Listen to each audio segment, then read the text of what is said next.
Hi everybody, the old country lawyer here.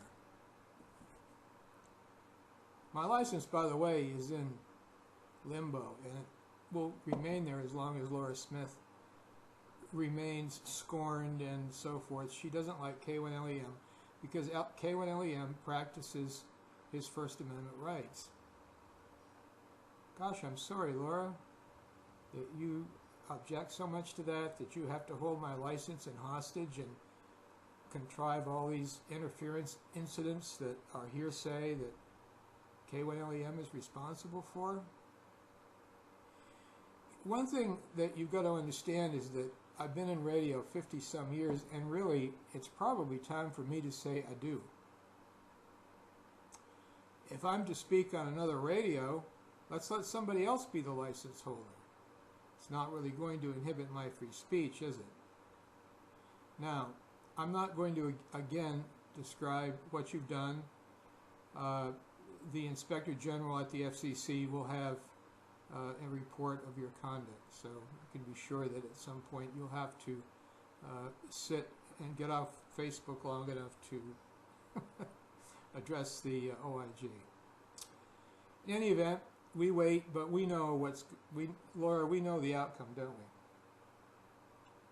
we? The one problem I'm having with the FCC, friends, is maybe one you had too. You've heard K9RSY, and maybe you wondered why he keeps coming back to talk about explicit sexual things, homosexual behavior, and things that are sexually explicit that should be out of bounds. And certainly, if you go to the FCC's website, that kind of language is designated as obscene. I'm not talking about a little F-bomb here, a little F-bomb there. I'm talking about full-blown obscene behavior that goes on and on and on. Now, I don't know what's going on with Smith and this obscene thing. I know some of you probably just don't care. You don't see it as an issue. You see the FCC as your savior in the radio. However, free broadcasters and people who champion freedom of speech and the First Amendment do not. Now, we know many of you do cherish your Second Amendment, but what is it that's keeping you from reading the First Amendment? And then again, you understand that there are limitations on the First Amendment. You're not allowed, at least over an FCC licensed station, to be obscene anytime. Anytime. And there's really no excuse for it because it simply offends the vast majority of people in the audience. And I honestly believe that even the Canadians, as liberal as Enterprise Canada is, if somebody came on the air and was halfway as sexually obscene as Daniel Cherevich, he would be fined or off the air. I mean, that's just my guess. I don't have any reason to say that except I'm just guessing. I don't think they tolerate that level. Now, we do know there is a station in Ottawa, our little friend Ronnie, who has been obscene in the past, and he still has a radio license. And you all know his call, right? Our little friend Ronnie, our little housebound boy. But I don't know how I should read that into Enterprise Canada and what they mean.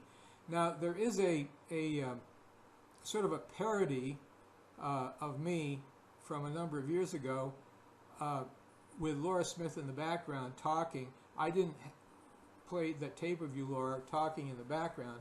I was just talking about a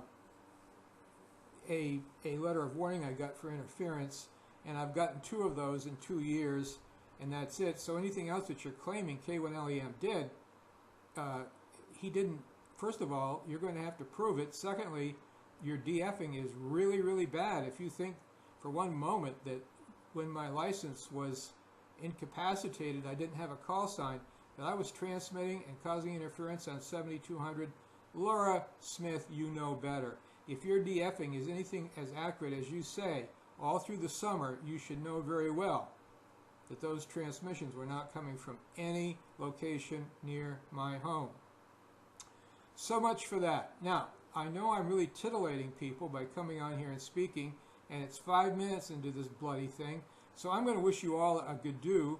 I'm not an amateur radio operator anymore. I will never be again. I may be on the public airways in some other way, and I certainly will be on the internet. That will be a presence. But I'm sorry to say that my freedom of speech and my freedom under the Constitution has been curtailed by Laura Smith. Am I going to do that much about it? Probably not. Hire an attorney. It's just not there. I'm not up to the Brian Crow take it to court thing. Anyway, we'll wish you all a very, very good week, and we hope all of your trails are happy ones.